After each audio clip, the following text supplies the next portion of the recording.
warahmatullahi wabarakatuh. Waalaikumsalam warahmatullahi wabarakatuh.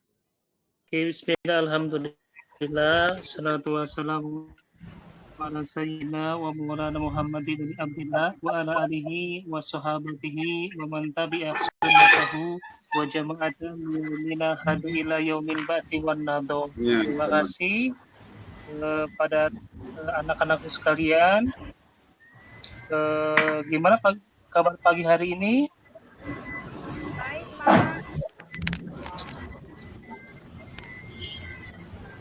Gimana kabarnya anak-anakku sekalian? Alhamdulillah. Luar biasa. Allahu Akbar. Oke, terima kasih. Sebelum kita memulai pembelajaran pagi hari ini, baiknya kita akan berdoa dulu untuk Bu Nur Laila. Silakan dipimpin untuk doa pada pagi hari ini. Bismillahirrahmanirrahim.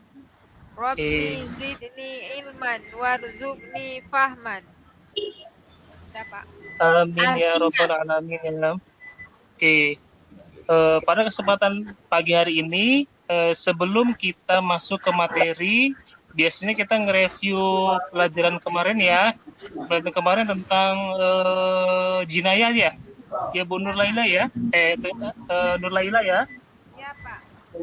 Oke. Sudah paham ya tentang jinayah ya? Alhamdulillah. Sudah, Pak.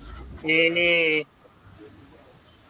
Masuk ke materi pada pagi hari ini. Sebelum ke materi, kita mengabsen dulu ya. Untuk pagi hari ini ada yang belum datang atau belum kelihatan orangnya? Ada yang belum datang? Ada, Jadi Pak. semua, Pak. Ada satu orang, Siapa, Pak. Bu? Priadi nggak hadir, Siapa Pak. Katanya nih? dia pergi ke keluar kota. Bisa keluar kota? Gimana? Tidak ada surat sama sekali. Nggak tahu, Pak. Corona, Bu. Katanya ada musibah, entah siapa, nggak tahu saya. Oh gitu. Oke, mudah-mudahan baik-baik saja ya. Iya, Pak. Oke, kemudian pada pagi hari ini materinya adalah kewajiban mengurus jenazah. Dalam kesempatan pagi ini ada 4 kategori kewajiban mengurus jenazah bagi muslim. Yang pertama memandikan jenazah, yang kedua mengkafani jenazah, yang ketiga mensolatkan jenazah, dan yang keempat adalah menguburkan jenazah. Biasanya dalam konteks kita melihat kewajiban ini, kita dalam realisasi dalam kehidupan bermasyarakat, kita melihat langsung bagaimana masyarakat setempat memandikan jenazah, mengkafani jenazah, mensolatkan jenazah, dan menguburkan jenazah.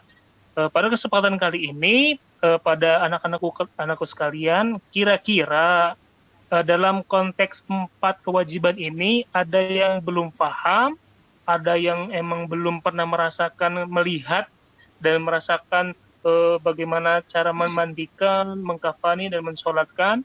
Kira-kira ada yang sudah pernah memandikan jenazah? Sudah, Pak, dulu saya memandikan jenazah nenek saya, Pak.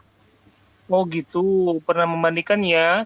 Kemudian pernah mengkafani Ibu Nur Laila? Apa tidak, Pak? Saya cuma memandikan saja. Oh gitu. Lihat aja ada, Pak. Ya, kalau untuk mensolatkan biasanya mayoritas sudah pernah ya mensolatkan jenazah ya. Iya, Pak. Ya, karena kalau untuk memandikan, mengkafani, dan mensolatkan biasanya kalau saya juga, Bapak juga pernah merasakan karena waktu itu memandikan jenazah orang tua, kemudian mengkafani, mensolatkan, dan menguburkan. Alhamdulillah ilmunya sudah dapat waktu Bapak belajar di pondok pesantren, gitu ya. Kemudian kewajiban mengurus jenazah dalam kategori sakaratul maut. Ini biasanya kita melihat pada proses orang ketika sakaratul maut. Jadi waktu itu Bapak pernah sedikit cerita nih, Nak. Waktu itu pernah kejadian di tetangga Bapak, orang itu pingin sudah menjelang sedikit ajalnya sudah benar-benar kelihatan dengan fisiknya seperti itu, dan kemudian anggota keluarganya cemas dan ketakutan tuh, kenapa kok bisa seperti ini orang ini kan gitu. Ternyata dicek oleh dokter punya penyakit ini dan tidak mau dibawa ke rumah sakit. Ujung-ujungnya Bapak berkesempatan untuk melihat langsung, dan kewajibannya adalah sedikit Bapak kasih tahu ya, Nak ya. Yang pertama, menidur miringkan orang tersebut ke sisi badan sebelah kanan untuk menghadap wajahnya ke arah kiblat. Supaya apa? Supaya dalam melihat orang itu langsung ke Ka'bah, ke kiblatnya gitu, Nak. Nah, kemudian mentalkinkan, Nak, supaya orang itu kita ajari dengan kalimat syahadat supaya husnul khotimah. Seperti itu, Nak. Ada yang belum paham dalam materi sakaratul maut ini, Nak? Nggak ada, Pak. Oke, lanjut ya, Nak ya. Iya, Pak. Oke. Kemudian pengurusan jenazah. Istilah jenazah berasal dari bahasa Arab yang berarti mayat dan dapat pula berarti usungan beserta mayatnya. Mengurus jenazah hukumnya fardu kifayah apabila dalam kategori masyarakat itu tidak melaksanakan kewajiban mengurus jenazah, maka masyarakat setempat akan mendapatkan dosa. Tapi apabila masyarakat itu hanya satu yang bisa melaksanakan, maka gugurlah dosa masyarakat itu. Itu ya, Nak ya? Paham? Paham ya, anak-anakku ya? Paham, Pak. Oke, lanjut. Kemudian dalam proses memandikan jenazah, waktu itu Bu Nur Laila sudah pernah ya memandikan jenazah ya? Sudah, Pak. Oke, mungkin sedikit referensi ini. Jadi, bagaimana cara memandikan jenazah? Yang pertama, mayat diletakkan di tempat yang sepi. Supaya apa? Tidak dilihat oleh masyarakat setempat. Biasanya kalau di masyarakat sini, di tempat Bapak itu ada tempat khusus buat memandikan jenazah. Dan yang memandikan itu biasanya adalah keluarga terdekat ya, tapi harus didampingi yang ahli fikih. Ahli fikih itu maksudnya tahu tata cara memandikan jenazah, tidak sembarangan saja ya, Nak ya. Kemudian membasuh kepala dan muka mayit dengan menggunakan sabun atau lainnya, dan menyisir rambutnya bila memiliki rambut. Bila ada rambut yang tercabut maka dikembalikan lagi ke asalnya untuk ikut dikuburkan.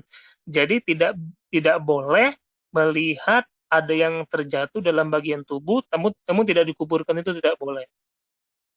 Oke, paham ya, Naya, dalam catatan memandikan jenazah? Halo? Gimana anak-anakku? Iya, Pak. Paham, Pak. Oke, lanjut mengkafani jenazah ya. Mengkafani jenazah sebaiknya dilakukan oleh ahli waris si mayit, tapi kalau misalnya tidak bisa, didampingi oleh ahli fikih setempat yang tahu tentang mengkafani jenazah. Oke, untuk yang perempuan itu 5 lembar kain jenazah. Kalau untuk yang laki-laki adalah 3 lembar jenazah. Gimana ya? Oke, lanjut. Mensolatkan jenazah ini biasanya yang jadi imam untuk melaksanakan adalah anak laki-lakinya. Tapi kalau misalkan anak laki-laki itu tidak paham dan tidak bisa, biasanya diwakilkan oleh orang yang bisa. Pokoknya familinya yang bisa lah ya. Kemudian tata caranya yang pertama adalah niat. Niat untuk yang perempuan, mayit perempuan itu usolli ala hadhil mayyiti fardhu lillahi ta'ala. Itu yang perempuan ya, Nak ya. Kemudian yang laki-laki usolli ala hadzal mayyiti fardhu lillahi ta'ala. Kemudian yang kedua, takbir yang kedua dilakukan membaca surat Fatihah. Sudah bisa ya surat Fatihah ya, Nak ya? Bisa, Pak.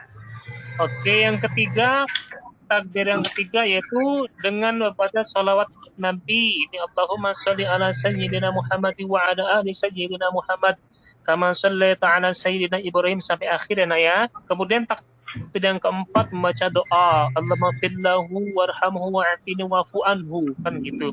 Kemudian takbir yang keempat yaitu Allahumma la tahrimna ajraha wa la taftina ba'daha wa fidlanaha. Itu biasanya didapatkan untuk yang jenazah perempuan.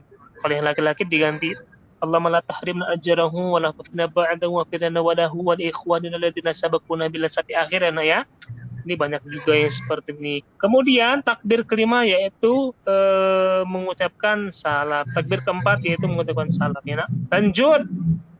Kemudian menguburkan jenazah. Menguburkan jenazah ini biasanya dilakukan oleh orang yang tahu tentang menguburkan jenazah. Tapi biasanya di masyarakat setempat itu ada orang yang tugasnya untuk menggali liang kubur untuk si jenazah. Dan itu biasanya ada ditugaskan biasanya oleh Pak Kaum atau Pak RT-nya untuk menggali jenazah. Dan itu bukan orang yang sembarang biasanya yang dituju itu. Kemudian untuk jenazahnya wajib memberikan jenazah ke arah kanan untuk menghadap kiblat. Kalau misalkan dalam proses itu tidak menghadap kiblat, maka harus dilakukan untuk menghadap kiblat si jenazahnya. Kemudian disunahkan liang kubur berupa liang lahat. Yang dimaksud liang lahat di sini adalah lubang yang dibuat di dinding kubur sebelah kiblat seukuran yang cukup untuk menaruh jenazah. Jenazah diletakkan di lubang tersebut, kemudian ditutup dengan menggunakan batu pipi agar tanahnya tidak runtuh mengenai jenazah. Biasanya dalam kampung Bapak itu ada namanya segumpal tanah sekitar 5 atau 7 dibaringkan terhadap jenazah supaya jenazah seolah-olah tidur di situ. Jadi ada segumpal tanah lah, gitu ya. Kemudian jenazah diletakkan secara pelan-pelan di dasar kubur. Disunahkan pula untuk melepas tali ikatannya, mulai dari atas sampai kaki itu dilepas, dan kemudian pipinya atau mukanya menghadap kiblat. Dan biasanya yang memegang jenazah untuk diletakkan di dasar kubur itu anaknya atau saudaranya ataupun familinya, dengan membaca Bismillahi wa ala sunnati Rasulullahi sallallahu alaihi wasallam. Itu doanya. Dan kemudian setelah jenazah dikuburkan, setelah itu jangan lupa didoakan, atau kalau di sini ada proses namanya mentalkinkan mayit setelah dikuburkan. Dan itu biasa dilakukan oleh orang yang tahu akan mentalkinkan. Oke, sampai sini ada yang harus ditanyakan nak, atau ingin disampaikan perihal tentang kewajiban mengurus jenazah? Tidak ada ya.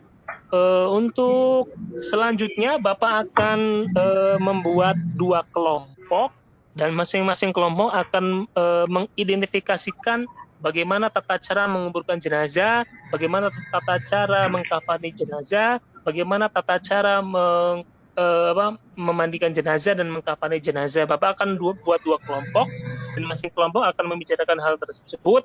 Kemudian dipresentasikan nanti setelah kita break 10 menit untuk tahap bagaimana kalian menggali materi itu. Oke, cukup nah? Ada yang ditanyakan lagi?